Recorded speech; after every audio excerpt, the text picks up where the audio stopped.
Tonight's big story never should have happened. We learned tonight a Milwaukee woman involved in a fatal crash wasn't even supposed to be driving at the time. And a story you'll see only on Fox. Henry Rosoff unravels the twisted tale behind a fatal motorcycle accident late last summer and why the woman is now looking at jail time.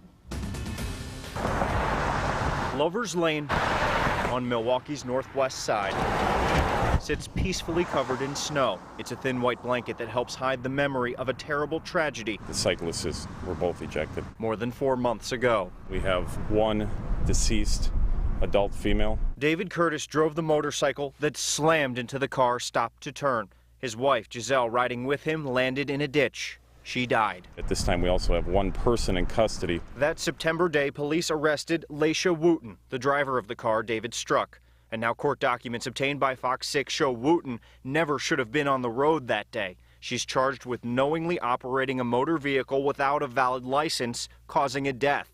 In fact, her license was suspended in July of last year. And Wooten admitted to officers after the crash she'd smoked marijuana earlier that day. I spoke with Wooten's family and they told me this whole thing is just a horrible accident. But according to the criminal complaint, the brake lights of Wooten's car were not working. She's very distraught right now. Wooten's sister talked to us after the accident back in September. She told us her whole family legitimately felt awful about what happened that fateful day on Lover's Lane.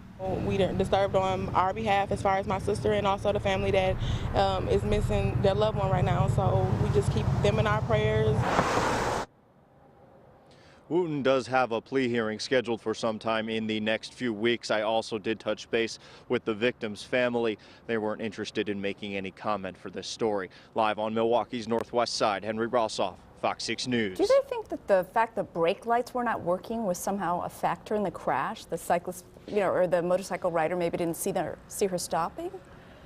It's quite possible. They didn't get into that in the criminal complaint, and certainly there are no charges or misdemeanor to that effect saying that the brake lights are out, because that is a misdemeanor offense, but that wasn't really gotten into in the criminal complaint. As you said, she's facing far more serious charges. Thanks, Henry, for that.